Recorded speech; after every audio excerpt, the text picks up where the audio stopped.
से युवा कॉन्क्लेव का आयोजन किया गया, जिसमें बड़ी बड़ी शख्सियत जो है शामिल हुई। अपना अनुभव उन्होंने साझा किया और इसी कड़ी में विश्व सुंदरी और अभिनेत्री मानुषी छिल्लर ने इस कार्यक्रम में भाग लिया। इस दौरान उन्होंने अपने कई अनुभव साझा किए, एक्सपीरियंसेस साझा किए हैं। आइए ना आपको दिखाते हैं।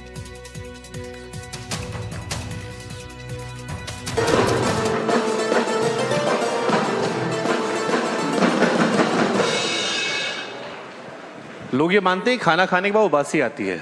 आपको लग रहा है इन्हें देख के? नहीं, आई थिंक अच्छा वेलकम था, पर और अच्छा हो सकता है। एक बार जोरदार तालियां हो जाए मानुषी के लिए। Thank you so much, thank you. वैसे कहते हैं कि भगवान नाइंसाफी नहीं करते हैं, भगवान की नजर में सब बराबर है। लेकिन जब मैं मानुषी के साथ बैठा हूं तो मुझे लग रहा है भगवान कभी कभी नाइंसाफी करते हैं। किसी किसी को बहुत सारा टैलेंट दे देते हैं।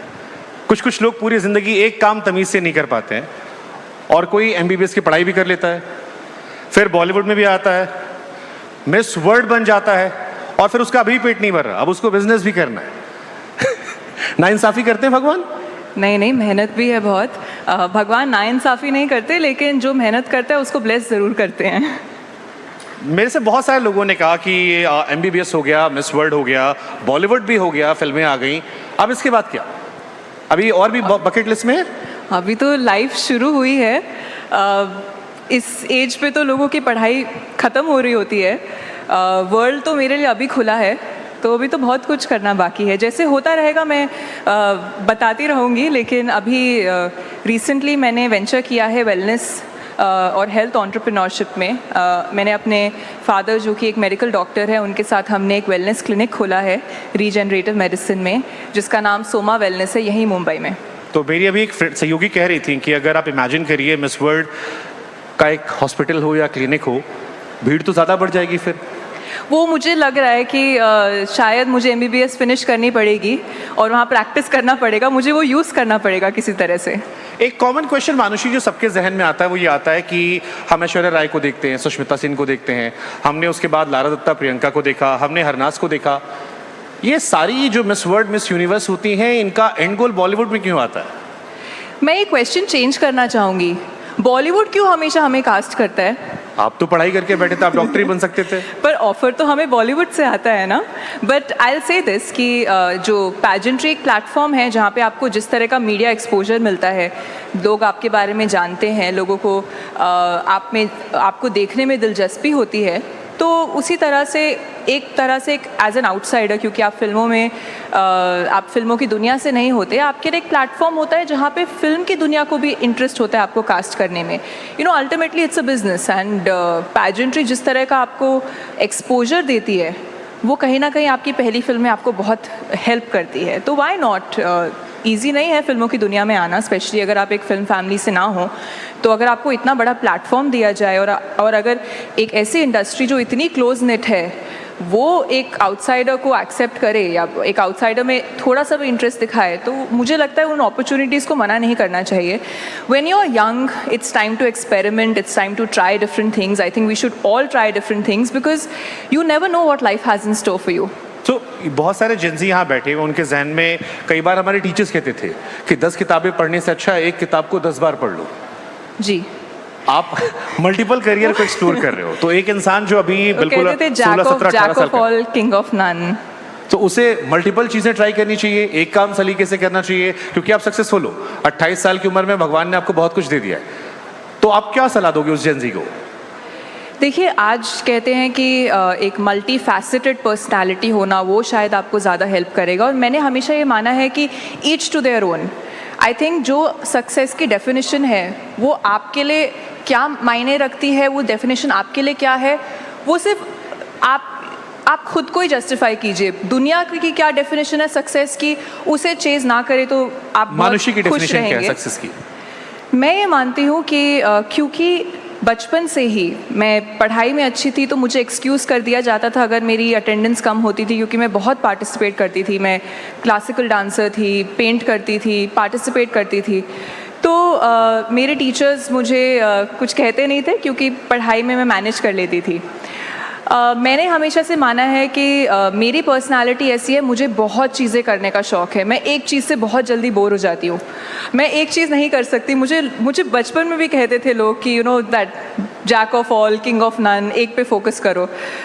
मैं शॉर्ट टर्म के लिए एक पे फोकस करती हूँ, लेकिन मेरा मानना है कि लाइफ में इतना कुछ है, दुनिया में इतना कुछ है एक्सपीरियंस करने के लिए, मैं अपने आप को एक चीज़ से लिमिट करके नहीं रखना चाहती। तो मेरे लिए सक्सेस ये है कि मैं हर फील्ड में ग्रो करती रहूँ, चाहे वो प्रोफेशन में हो, चाहे वो एक्सपोजर में हो, चाहे वो पर्सनल डेवलपमेंट में हो, मेरे रिलेशनशिप्स में हो। और अगर मैं कल से थोड़ी और बेहतर हूँ इन सभी फील्ड्स में, तो मैं अपने आप को सक्सेसफुल मानूंगी। नाइस।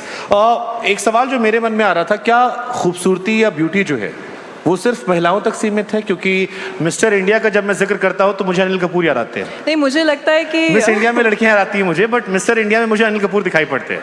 तो क्या ब्यूटी सिर्फ औरतों तक है, लड़कियों तक है? नहीं, मुझे लगता है कि मे बी मेल्स ब्यूटी को ज़्यादा अप्रिशिएट करते हैं इसीलिए। पीछे तालियां नहीं बजी इस बात के लिए। देखिए तालियां भी लड़कियां ही बजा रही हैं आगे। नहीं, लेकिन इसका एक डाउन साइड भी है। जब भी एक फीमेल को कॉम्प्लीमेंट दिया जाता है तो मैं ये देखती हूँ, और आज मैं बहुत ज़्यादा ये चीज़ नोटिस भी करती हूँ कि हमें कहा जाता है you are looking wonderful, oh she is so pretty, she is gorgeous. लेकिन बहुत ऐसे कम लोग हैं जो आके कहते हैं that O she is so hard working, she is so intelligent, what an intellectual, what an opinionated woman. वो कॉम्प्लीमेंट्स हमें बहुत कम मिलते हैं। सिमिलरली मैं ये कहूँगी कि हम बॉयज़ को ब्यूटीफुल क्यों नहीं बोल सकते? हम क्यों नहीं बोल सकते उसके बाल कितने अच्छे लग रहे हैं? आप कोशिश करके देखो। नहीं, आई थिंक जब भी मैं अपने डैड को जाके बोलती हूँ कि today you are looking very handsome, he is much happier than me telling him, wow dad, what a smart answer to what I asked you. So I feel like, you know, compliments need to be gender neutral. सबको अच्छा लगता है जब उन्हें appreciate किया जाए beyond उनकी जो मेंटल कैपेबिलिटीज़ है। सिमिलरली सब चाहेंगे कि उनकी मेंटल कैपेबिलिटीज़ को भी अप्रिशिएट किया जाए। तो I guess there I will talk about equality, कि जब कॉम्प्लीमेंट्स दिए जाएं तो लड़कियों की इंटेलिजेंस, उनका हार्डवर्क, उनका डेडिकेशन, फोकस, उनकी जो सेरिब्रल कैपेबिलिटीज़ हैं उनको कॉम्प्लीमेंट दिया जाए। सिमिलरली व्हेनेवर मेन, जो उनमें कहते हैं एक तरह से श्रृंगार का भाव है, उसको भी अप्रिशिएट किया जाए। सो ये दिस गोज बोथ वेज। तो ब्यूटी जो है वो सिर्फ आउटर लुक्स को लेकर होती है? Absolutely not. मैं 20 साल की उम्र में जब मैं विश्व सुंदरी बनी तो मेरे लिए वो ब्यूटी का परसेप्शन ही चेंज हो गया, क्योंकि मैंने वहाँ से रियलाइज़ किया कि आपके लिए ब्यूटीफुल क्या है, ऐसी कौन सी चीज़ है जो आपको दूसरे में देख के इतना एक अच्छी फीलिंग दे। और मेरे लिए कहीं ना कहीं वो ये था कि जो लोग अपने आप में बहुत कॉन्फिडेंट हैं, जिन्हें पता है कि उन्हें लाइफ में कहाँ जाना है और किस तरह से जाना है, और वो किसी और के लिए नहीं, अपने खुद के लिए वो जर्नी में चल रहे हैं, मेरे लिए वो हमेशा से बहुत ब्यूटीफुल रहा है। चाहे वो एक मेल हो या फीमेल हो, मैंने बहुत इंस्पिरेशन सीख की है दूसरे लोगों से।